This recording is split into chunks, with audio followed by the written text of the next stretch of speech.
Bom dia, irmãos. Graça e paz. Estejam orando, que eu possa terminar o sermão, tá bom?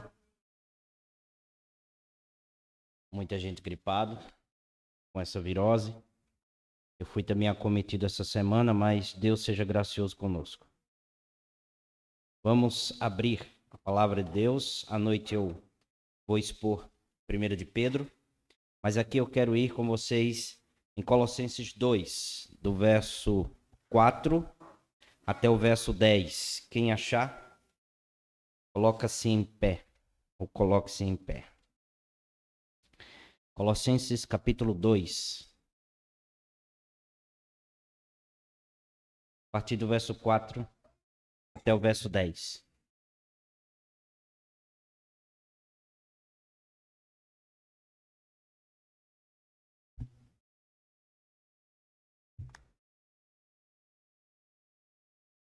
Estejamos orando pelos irmãos, né?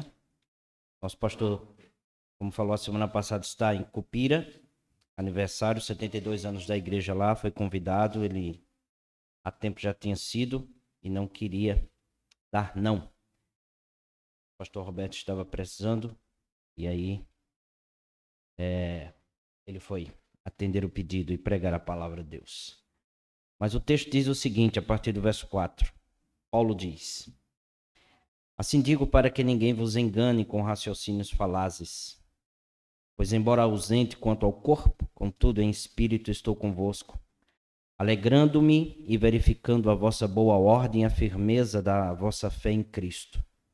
Ora, como recebestes Cristo Jesus, o Senhor, assim andai nele. Nele radicados, edificados e confirmados na fé, tal como fostes instruídos, crescendo em ações de graças. Cuidado que ninguém vos venha a enredar com sua filosofia e vãs sutilezas, conforme a tradição dos homens, conforme os rudimentos do mundo, e não segundo Cristo. Porquanto nele habita corporalmente toda a plenitude da divindade. Também nele estáis aperfeiçoados. Ele é o cabeça de todo principado e potestade. Até aí. Oremos, Deus. Tu és o nosso Senhor, que o teu Espírito venha abrir nosso coração. Sejamos receptivos à tua palavra, pois se o Senhor não fizer essa obra, nós não iremos receber tua palavra, porque o nosso coração é duro, Senhor. Muitas vezes a nossa cerviz também está endurecida. Vem quebrantar nosso coração e nossa vida. Vem fazer com que a nossa mente submeta-se aos ensinos do Senhor. E que a majestade do Senhor nos visite. Obrigado pelo teu povo reunido. Recebe a nossa gratidão, louvor, honra e glória.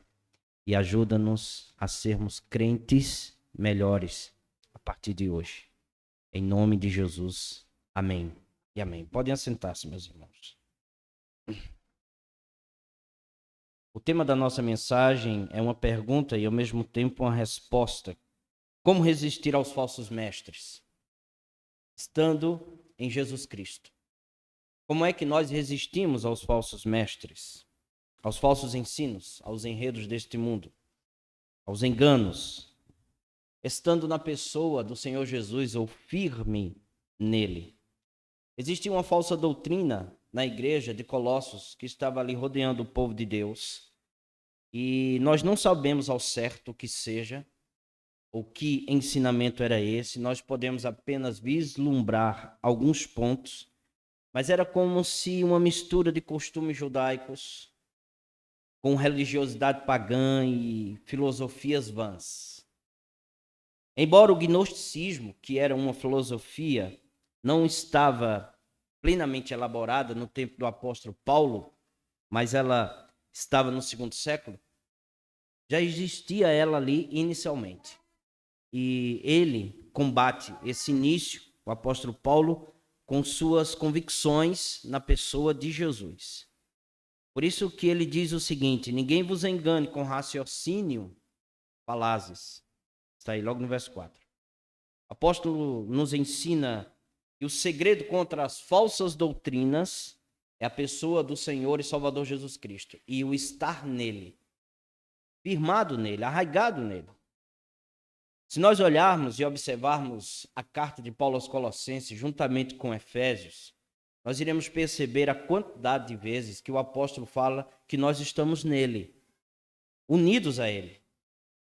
Se você observar no verso 5, veja, capítulo 2, pois embora ausente quanto ao corpo, contudo em espírito estou convosco, alegro-me e verificando a vossa ordem e firmeza em Cristo.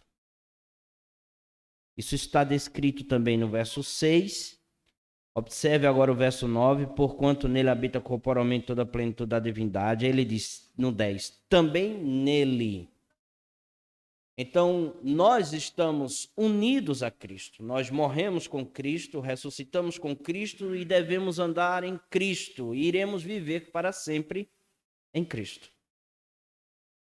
Com isso, Deus nos está mostrando que Jesus é o remédio para nos livrar do veneno da heresia, do erro, do falso ensino.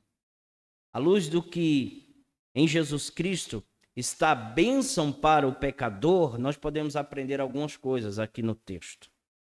A primeira delas, a firmeza da fé em nosso Senhor Jesus.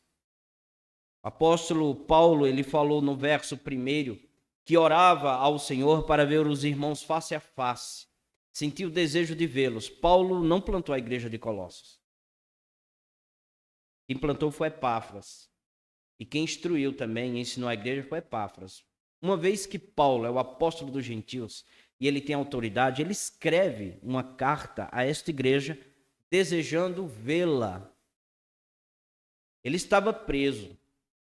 Juntamente com as cartas de Éfeso, como os irmãos sabem, Filemão, Filipenses, Colossenses também, era uma carta da prisão e Paulo não podia ver os irmãos.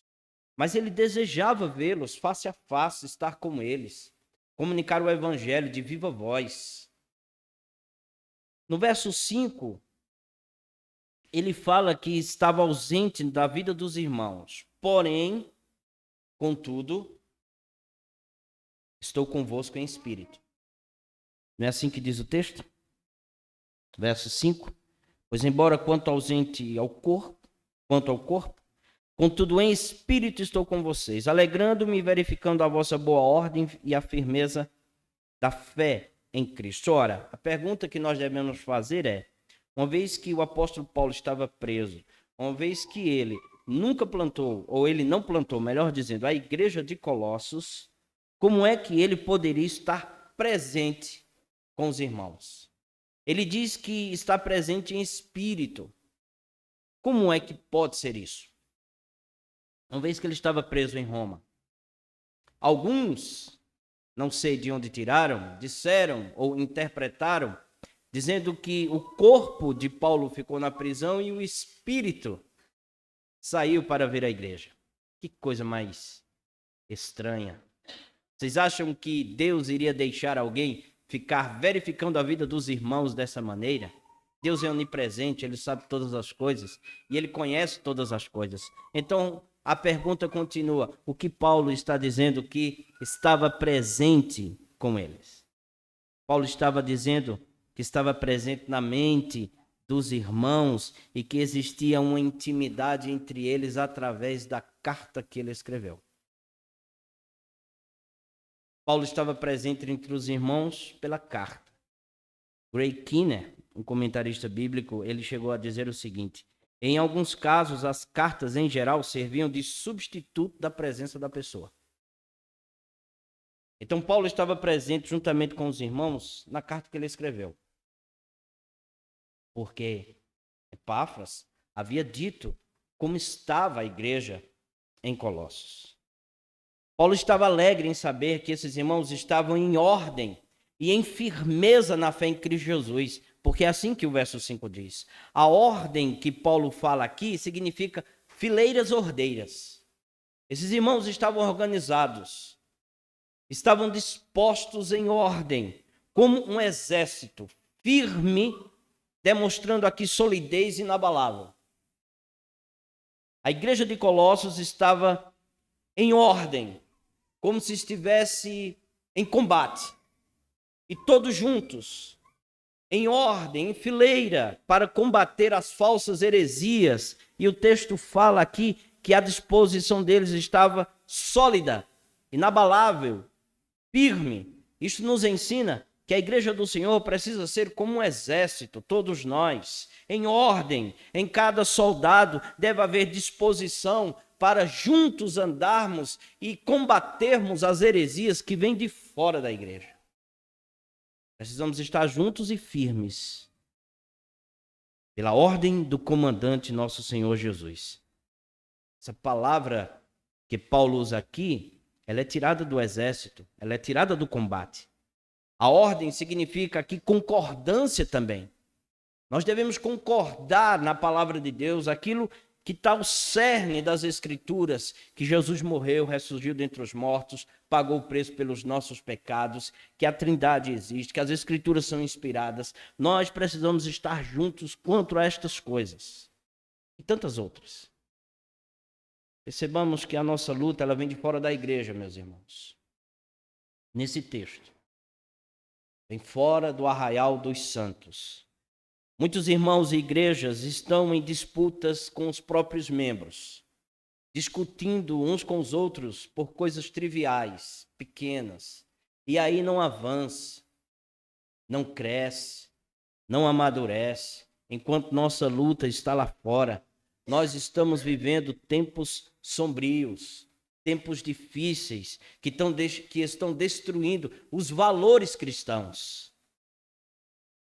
São vários ataques contra os costumes cristãos, contra a ética cristã, contra a nossa fé em nosso Senhor e Salvador Jesus Cristo, e nós devemos estar firmes contra essas instituições malignas.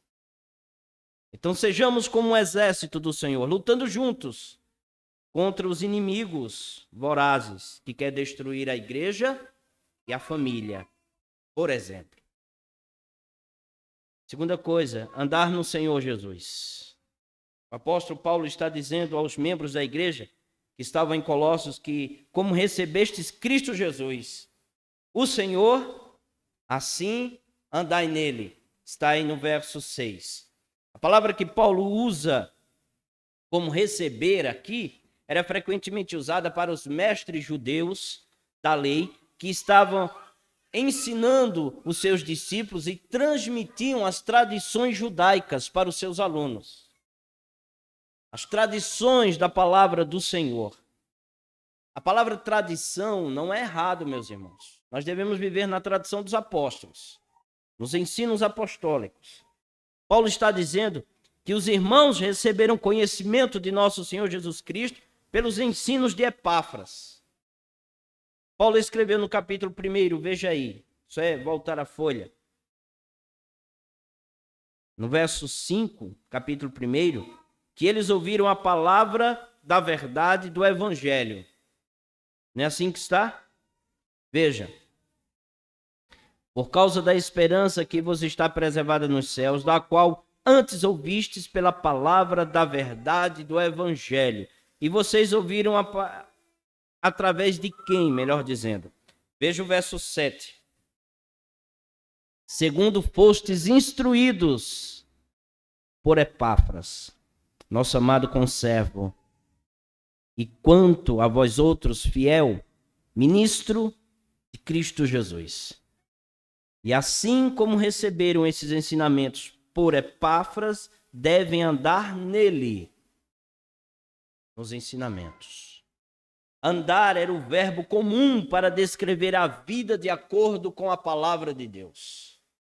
Assim como eu recebo as instruções de nosso Senhor Jesus Cristo, eu devo andar nele. Salmo 19 diz exatamente isso. A lei do Senhor é perfeita e restaura a alma. Os mandamentos do Senhor são verdadeiros e todos igualmente justos.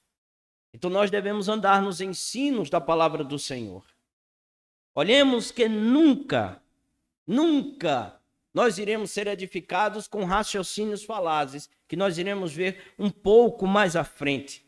com ensinos humanos, mas com a palavra de Deus. Devemos olhar para a pessoa de nosso Senhor Jesus Cristo e andar nele, debaixo dos seus ensinamentos, debaixo das suas instruções. Por este motivo, não devemos abrir mão do ensino bíblico. Essa igreja ela não pode abrir mão do ensino da palavra de Deus. O ensino da palavra do Senhor é que nos traz edificação, crescimento. Cristo só pode ser conhecido através do ensino, porque esses irmãos foram conhecidos através das instruções de Epáfras.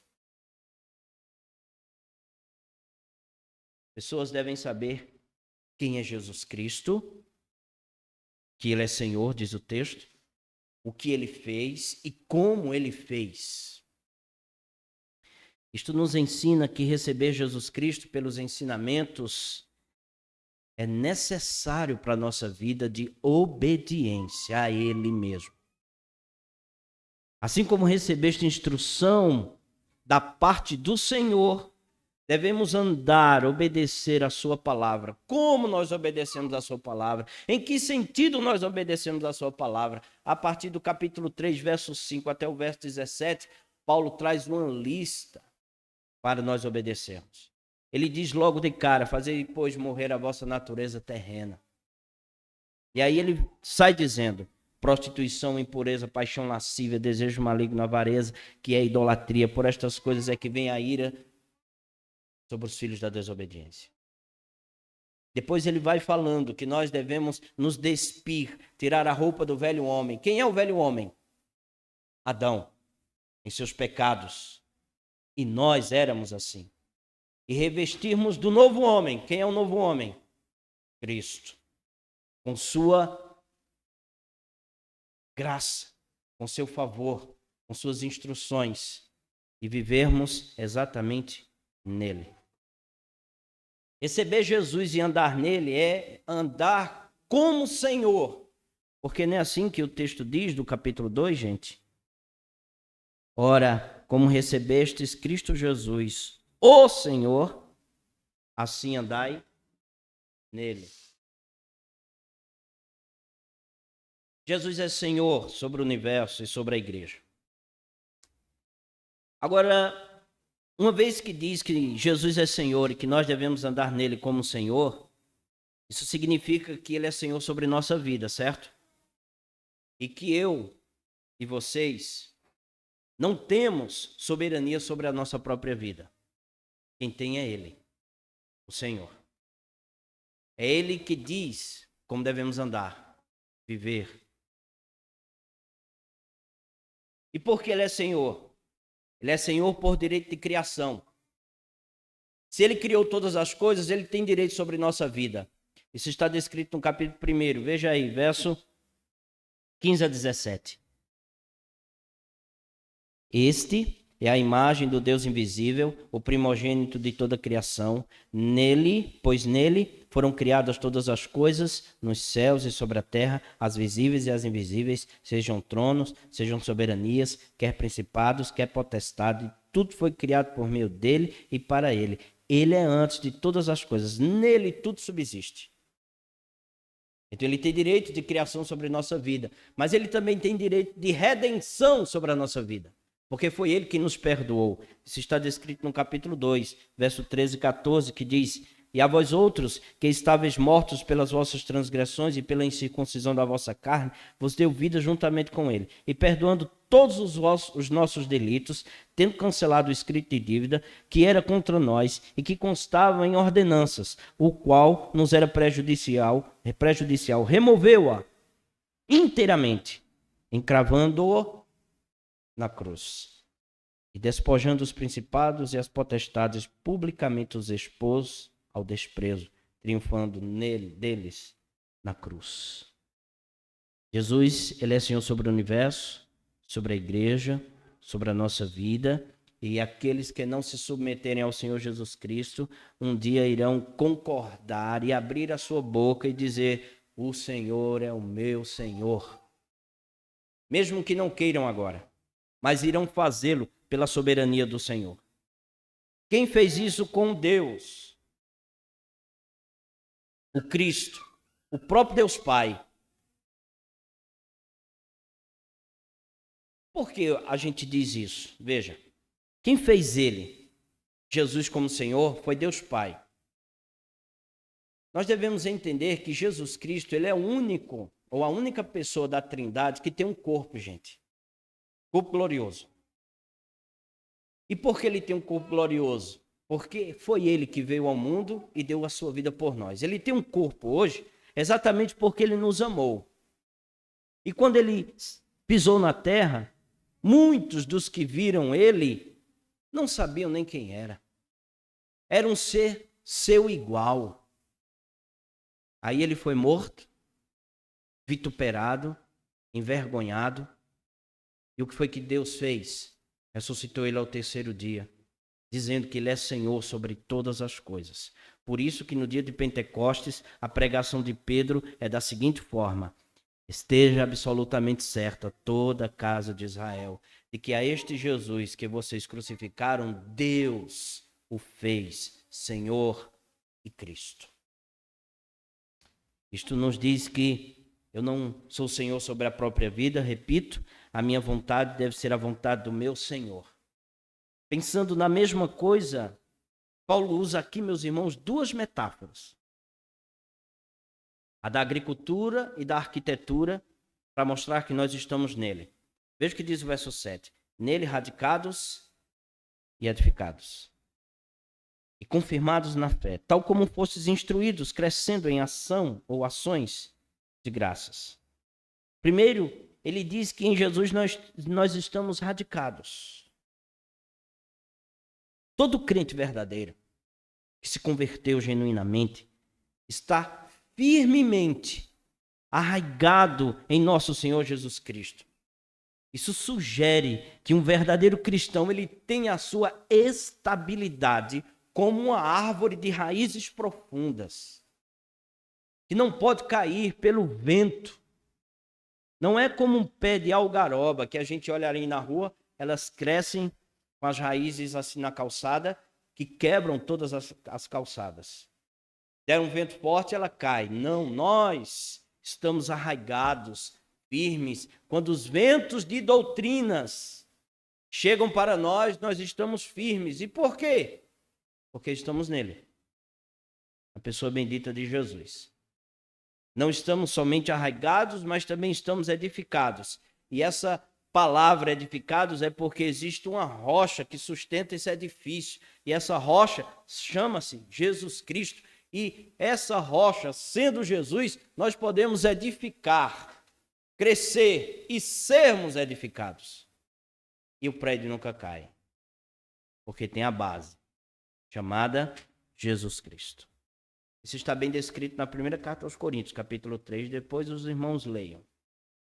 Tudo foi feito e continua sendo feito através do ensino, porque é assim que o verso 7 diz, nele radicados, edificados e confirmados na fé, tal como fossem instruídos, crescendo em ações de graças. Quem cresce com o coração grato está verdadeiramente sendo amadurecido. Alguém maduro é alguém grato. Mesmo na adversidade, ele agradece ao Senhor. Ele bendiz ao Senhor. Terceira coisa, uma refutação apostólica ao ensino gnóstico. Quando o apóstolo Paulo escreve para os irmãos, no verso 8, terem cuidado para que ninguém vos venha a enredar com filosofias e vãs sutilezas, ele tem em mente as argumentações dos próprios gnósticos que eles usavam. O que é o gnosticismo? O gnosticismo ele tinha em seu pensamento neoplatônico a matéria sendo má, em que a realidade divina estava num campo e no mundo espiritual e que a matéria não fazia parte da criação de Deus. Essas coisas que foram criadas, materializadas, não faziam parte de Deus. Nem nosso corpo faz parte de Deus, mas o espírito, esse ensino, Paulo combate. Isso chega a um pensamento dualista. O pensamento dualista é aquele pensamento que coloca tudo contra a outra parte. Cristo, ele é criador da matéria, ele é criador espiritual também. Por esta razão, Paulo diz o seguinte: habita em Jesus corporalmente toda a plenitude da divindade. Ele está dizendo, olha, no corpo de Cristo, ele combate o gnosticismo, habita corporalmente nele a plenitude da divindade. Isto é, Cristo ele tem um corpo glorioso e ele é Deus. E ele é Senhor. Logo, então, a matéria não é má, porque Cristo tem um corpo material. E, ao mesmo tempo, ele é Deus. Esse tipo de filosofia desvia os homens da verdade de Deus. A palavra aí, enredar, que está no verso 8, silagogein, significa sequestrar, raptar. Quando o apóstolo usa essa palavra, ele tem em mente a filosofia que desvia alguém da verdade. Sequestra alguém de conhecer a verdade e faz desse alguém escravo de si mesmo, do erro, do engano. Temos que ler todas as coisas, mas precisamos ter o cuidado de que, se isso glorificar Cristo, eu abraço. Se não glorificar Cristo, eu não abraço. Eu deixo de lado. Tudo que vem a exaltar o meu Cristo e o Cristo da igreja, ele deve ser abraçado, meus irmãos. Por isso que nós temos hoje filosofias e vãs ensinos. Filosofia não é errado, mas como se faz filosofia? Existe uma filosofia em que foi descrita algum tempo atrás, principalmente em tempos políticos, e fizeram disso uma arte, a pedofilia. Vocês se lembram, algum tempo atrás, ou alguns anos atrás, alguns artistas ou pensadores disseram que a pedofilia era normal. Jesus disse, deixai vir as criancinhas e não embaraceis de vir a mim, porque das tais é o reino dos céus. Isso significa, meus irmãos, que nós devemos rechaçar todos esses ensinos e combatê-los, para que o nome de Jesus como Senhor seja glorificado. No reino dos céus não se ensina pedofilia, antes há uma proteção para as crianças. Devemos cuidar delas. Paulo diz que essa filosofia é conforme a tradição dos homens, conforme os rudimentos do mundo e não segundo Cristo. Essa tradição dos homens não é a tradição apostólica, que nós estamos arraigados nela. A tradição apostólica está aqui nas Escrituras, na palavra do Senhor. Era mais uma mistura aqui em Colossenses de cristianismo, de cerimonialismo judaico, angelolatria, ascetismo. Uma vez que o gnosticismo dizia que a matéria é má, caía em dois perigos. O primeiro era subjugar o corpo, flagelar o corpo, maltratar o corpo, já que a matéria é má. Já outros diziam, se a matéria é má, eu posso fazer o que eu quero. Veja que perigo. Tanto o corpo quanto a alma pertencem ao Senhor. A vida pertence a Deus. Mas aqui existia uma mistura de todas estas coisas, ascetismo, angelolatria, misturas judaicas. E hoje nós estamos vendo muitas igrejas, colocando elementos judaicos no culto. Alguns idolatram anjos, vê anjo em todo lugar. Meu Deus, onde nós iremos parar? Nós temos que voltar às Escrituras. A cosmovisão cristã está baseada na criação, na queda, na redenção e na consumação. Logo, a criação de Deus não é má, mas é boa para a glória do seu santo nome. A plenitude de Deus está em Jesus, para a gente terminar. Quando o apóstolo Paulo fala que em Jesus habita corporalmente toda a plenitude da divindade, nós podemos aprender algumas coisas aqui. A primeira delas é que o Senhor é Deus completamente, Jesus. Esse é o primeiro ponto. Segundo, já falamos que, como vimos acima, Paulo combate a filosofia vã afirmando que a matéria não era má porque Jesus tem um corpo glorioso e é Deus. Terceiro, que Deus é encontrado na pessoa de Jesus. Se nós quisermos encontrar Deus, vá a Cristo. Ele é Senhor. Deus é totalmente encontrado nele. De modo que aquele que não está contente em Cristo e deseja outra coisa melhor está perdido.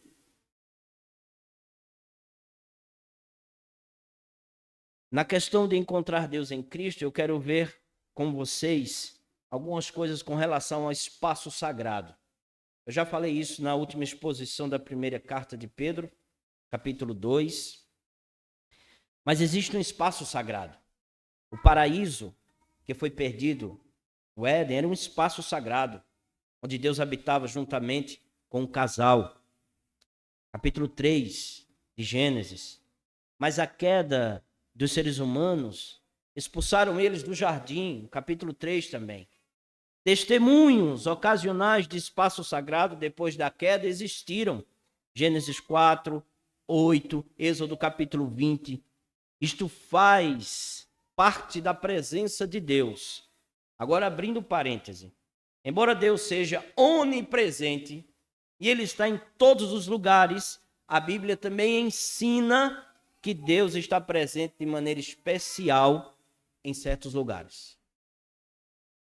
Deus está presente nessa rua, nessa cidade, mas eu quero lhes dizer que nesse ajuntamento Ele está de maneira especial. Porque Ele é nosso Pai, nosso Senhor, nós somos uma família e somos habitados pelo Deus verdadeiro. Redentor de nossa alma. Fechando parênteses. Deus mandou, por meio de Moisés, fazer santuário, como sinal de sua presença. Êxodo 25. Deus veio e mandou também fazer o templo, Salomão, 2 Samuel capítulo 7. Agora nós podemos encontrar Deus na pessoa de nosso Senhor Jesus Cristo, por isso que Ele é chamado de Emanuel, Deus conosco. Por que o templo não é mais necessário? Porque temos Jesus. O templo é o lugar onde se encontra com Deus. E em Cristo nós podemos nos encontrar com Deus. Por este motivo, o apóstolo nos diz que nele estáis aperfeiçoados, verso 10. Ele é o cabeça de todo principado e potestade. Paulo está dizendo que na pessoa de nosso Senhor e Salvador Jesus Cristo, todos os recursos da vida não nos faltam. Não falta nada para a vida de vocês. Porque nós temos tudo. Pelo fato de que em Jesus habita toda a plenitude da divindade, não nos falta nada, quer no presente, quer no futuro, gente. Nós, como cristãos, devemos descansar nele, porque ele é o cabeça de todas as coisas, e até mesmo sobre os anjos, porque ele diz aí exatamente que ele é o cabeça sobre todo principado e potestade. Porque alguns estavam adorando anjos e Paulo combate dizendo, olhe, ele é o cabeça dos anjos. Ele é Senhor sobre todas as coisas. Tudo no universo está submisso a Cristo. E nós estamos submissos a Cristo porque Ele é o nosso Redentor, Salvador, Senhor. E de nossa boca deve haver somente a glória do seu nome. Amém, queridos? Que Deus abençoe a todos nós. Vamos orar. Santo Senhor, Tu és Deus sobre todas as coisas. Obrigado, Senhor, pela Tua palavra. Nos ajuda a andar em Jesus. Que os combates de fora sejam, Senhor, combatidos por nós. As lutas que chegam com heresias, erros, contradições, estejam, Senhor Deus, em nossa mente de forma que possamos combatê-los no poder do Teu Santo Espírito. Obrigado por Jesus, nosso Senhor Redentor. Não nos deixa enredarmos por ventos de doutrinas. Guarda o coração do teu povo na palavra de Cristo, porque nele habita corporalmente toda a plenitude da divindade. Bendito, louvado e exaltado seja o teu nome para sempre. Por Cristo Jesus. Amém e amém. Vamos ficar em pé, meus irmãos. Agradecer.